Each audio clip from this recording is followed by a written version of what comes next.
Hey guys, yeah, so I know I did a short video on this a couple of days ago, but now I've got a lot more detail. I've just gotten off a webinar with DHL. I had a lot of questions and I've got a lot more clarity, a lot more detail about the removal of the de minimis charges and the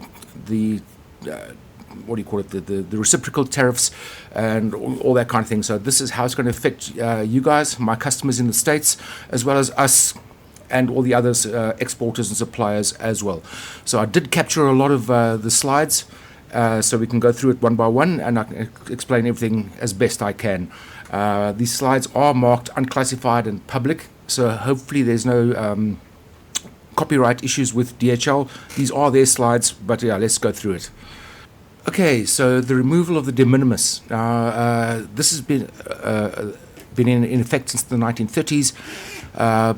Basically, what it means is that any imports into the United States for under $800 were tax-free. You didn't pay duties or customs on that, but that's going away. So now that's going away tomorrow. Tomorrow's the 29th, and this will go away.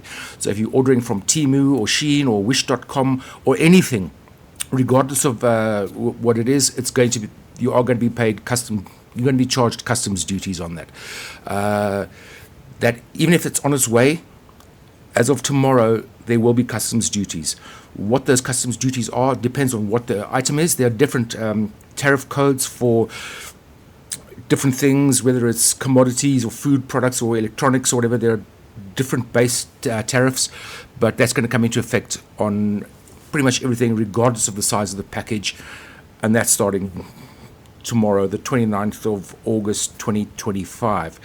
Now, to get into the taxes in more detail, it's going to be stacked. This is for the guys in America. I'm sure other countries got something similar, but if you can follow my cursor here at the bottom there, that's the general duty rate, and that's whatever it is. That this is what the de minimis took away for a lot of people, but now it's back. So you get on everything coming in. There's going to be a base duty rate that's going to be charged. There are some things that are duty-free. Luckily, we fall into that category with the harmonized code. We'll get into that later. The export tariff code that we use means there should be no customs duties involved. The next level here is the Section 301 duties. It'll come on top of the general duty rate, and this is for stuff from China.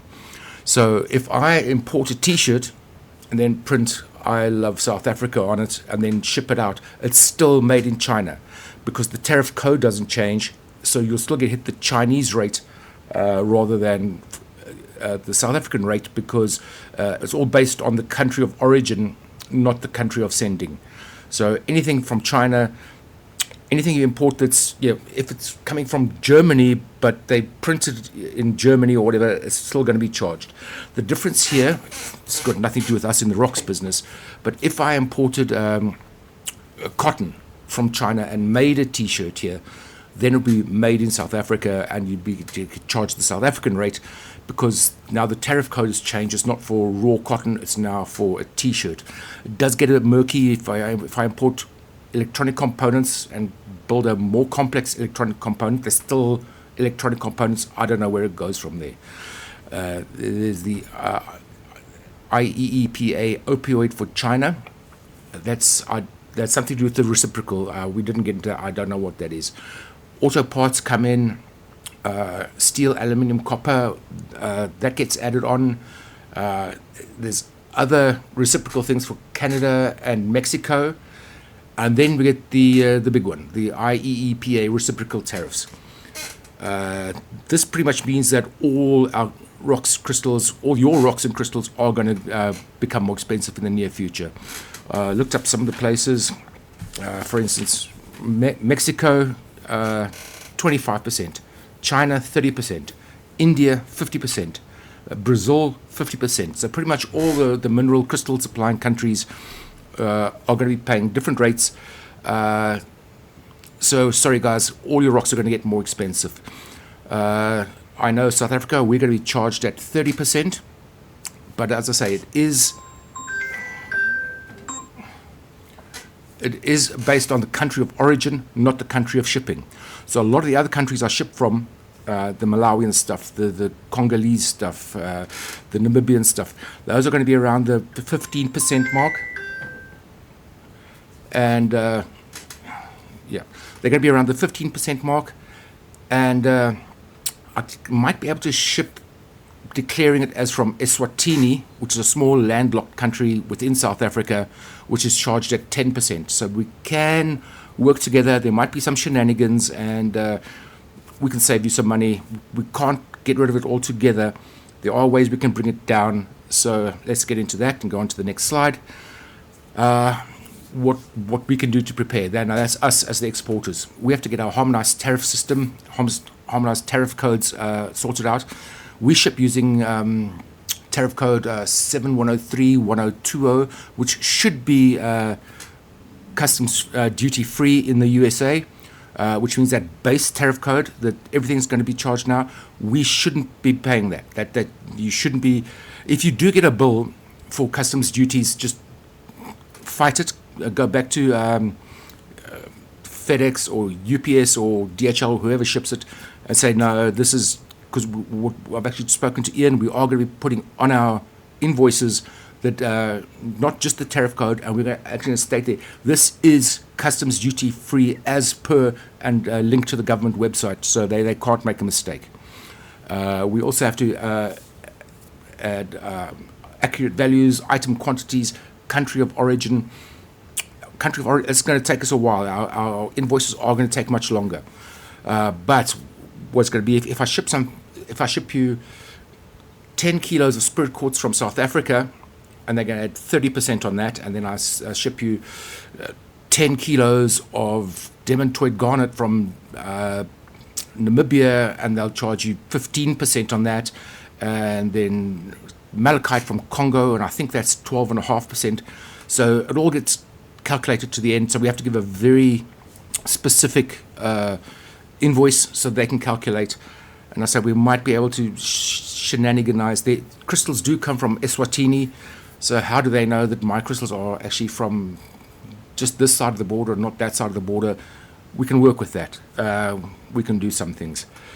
Anything I can to save you guys a buck, I'll do it.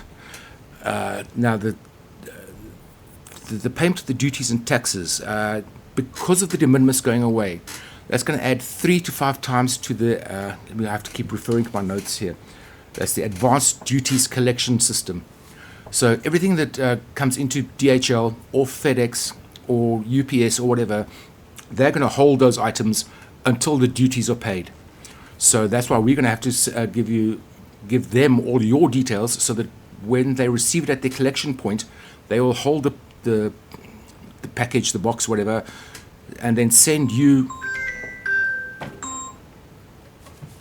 I'm going to turn my phone off. So all these boxes are going to be held until the customs is paid. They will send you a phone number. They'll give you a phone call. They'll get you by email, whatever. You will have to pay the duties before the items are released to you. If you don't pay the duties, it'll then be returned to me at my cost, and I have to pay for re-importing into South Africa. I'm not going to be paying that, so if it gets sent back, it'll just be destroyed, because I can't afford to pay to import things. However, we can either send, again refer to my notes, duty and taxes paid or duty and taxes unpaid. Now, if we send duty and taxes unpaid, which is regular, that means you'll get the call to pay the taxes. If we send it duty and taxes paid, that means the charges will be charged to me. So what I can look at is including the cost of the reciprocal tariff into the price of the items. That should speed it up. That means they won't be asking you for the customs or for the tariff. They'll be asking me for the tariff. So it'll go through a bit quicker.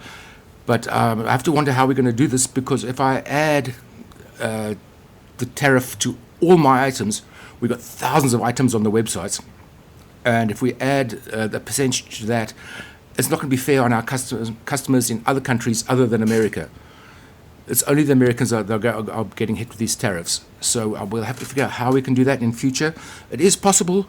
Maybe we can say, okay, you can prepay me the tariff, and then I'll pick it up later or something like that. I don't know. We can work on that. Again, I'm going to do everything I can to save you guys a buck, because obviously the more money you save on tariffs, the more you'll come back and buy more rocks from me. So next slide. This has got not much to do with us, but certain things like the FEF are going to have to go through the FDA.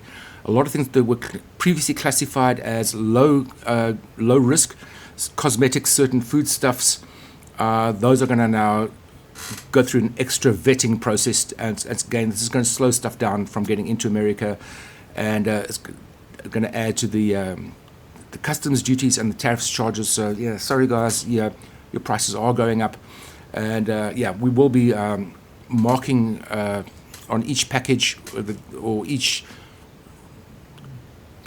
group of stones where it's from, country of origin, just so there's no mix-ups.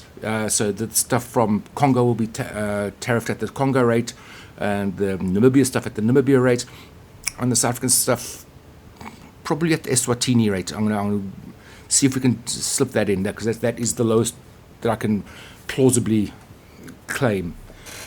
Some of these slides are unnecessary to us. Okay, so now this is a rough idea of how it's all going to work. This is we're looking here at a men's cotton shirt from Mauritius, face cream from Senegal, or a picnic basket from South Africa. These are just some of the examples they gave us. So a men's cotton shirt from Mauritius, it'll get the general duty rate of 19.7%. For whatever reason, America charges Mauritius 19.7% on clothing. Then on top of that, they'll add the 50% reciprocal.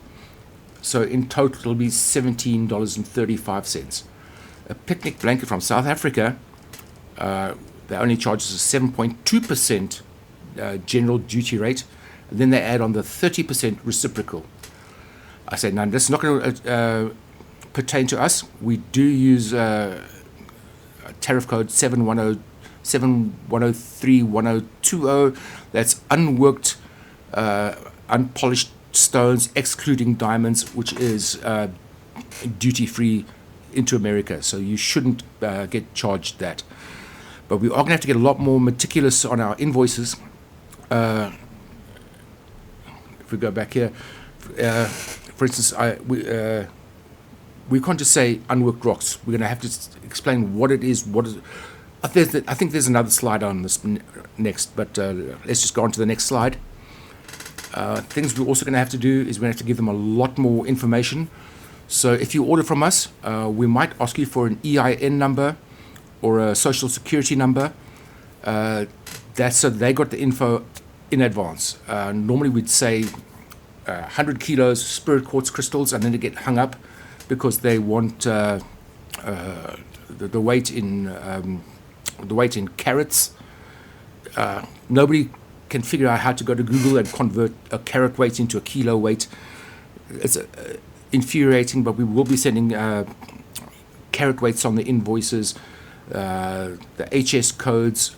So our invoices are going to be a lot more complex, and we will be asking you for a lot more information, as I say, EINs, social security numbers, just to make sure we've got everything on the invoice to speed it up to get through customs as quickly as possible.